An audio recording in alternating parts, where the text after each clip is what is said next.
আমাকে বিয়ে করতে হলে আসলে মান্থলি ইনকাম 10 লাখ হলেই হবে। অবশ্যই না, 10-20 হাজার টাকার ছেলেকে তো আমি বিয়ে করব না, কারণ আমার মেকআপের দামই তো প্রায় 1 থেকে 2 লাখ টাকা। তো আমি কেন ওকে বিয়ে করবো? আমি তো পরকীয়া করতে পারবো না। যে মেকআপ প্রোডাক্ট যেগুলো এত বেশি দাম বেড়ে গেছে, যে এগুলো আসলে কিনতে কিনতেই তো 4-5 লাখ এমনিই চলে যাবে। টাকা না হলে তো আমি মেকআপ এবং চলাফেরা সব কিছু তো ঠিকঠাক করতে পারবো না। বাইরে থেকে, নিউ ইয়র্ক থেকে নিয়ে আসি আমার মেকআপ প্রোডাক্ট সব কিছু। আমার ইনকাম সোর্স, আমি এখন স্টুডেন্ট, বাবাই দেয় সব ইনকাম সোর্স। আমি এখনও কোনো জব বা কোনো মডেলিংয়ে যেহেতু যাইনি, কোনো স্যালারি পাইনি, তো সব কিছু আমার আব্বুই দেয়। আর যখন বিয়ে করব তখন হাজব্যান্ডের থেকে নিই। আমি প্রপারলি সিঙ্গেল, আমি স্টুডেন্ট, আমি পড়াশুনো করতেছি, আমি নতুন। আমি দেখতে সুন্দরী এবং খুবই ভদ্র, খুবই ইনোসেন্ট এবং শিক্ষাগত যোগ্যতাও আছে, তাহলে কেন হবে না? হ্যাঁ, আমার কাছে অফার আসছে বিয়ের জন্য। সে মান্থলি 10 থেকে 12 লাখ টাকা ইনকাম করে, কিন্তু আমার তাকে পছন্দ হয় না।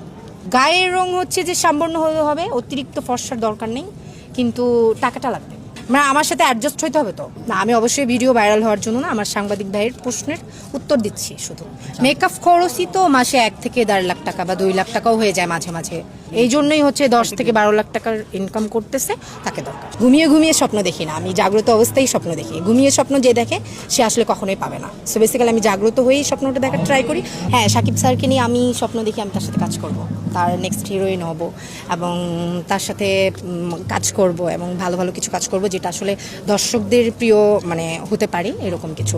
মানে স্ক্যান্ডাল কোনো কিছু হইতে চাই না, আমি সরি। এটা শাকিব স্যারের যে মানে আমি বউ হব এরকম স্বপ্ন আমি দেখিনি, কারণ এটা পুরোটাই এক্সট্রা ব্যক্তিগত একটা বিষয়। শাকিব স্যারের জন্য আমার যে যে যোগ্যতাগুলো দরকার, যেটা যেটা আমার করার প্রয়োজন আছে, আমি সবই করতে পারবো। ইভেন আমি এখন নাচ পারি, আমি টুকটাক গানও পারি, আমি অ্যাক্টিংও পারি। সো আমাকে যদি চান্স দেওয়া হয় আমি অবশ্যই সেটাতে মানে অ্যাকসেপ্ট করবো এবং যাব। উনি তো স্বপ্ন ছোঁয়া একজন মানুষ, প্রত্যেকটা নারীর স্বপ্নের মধ্যে উনি মানে ওতপ্রোতভাবে জড়িয়ে আছে। সো আমারও ওতপ্রোতভাবে জড়িয়ে আছে। ভাইরাল হওয়ার জন্য তো আসলে ইন্ডাস্ট্রিতে কেউ আসে না, ভালো ভালো কাজ উপহার দেওয়ার জন্যই মানুষ ইন্ডাস্ট্রিতে আসে, নায়িকারা বেসিক্যালি।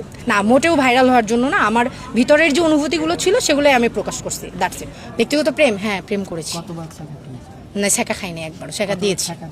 জি, 2বার দিয়েছি।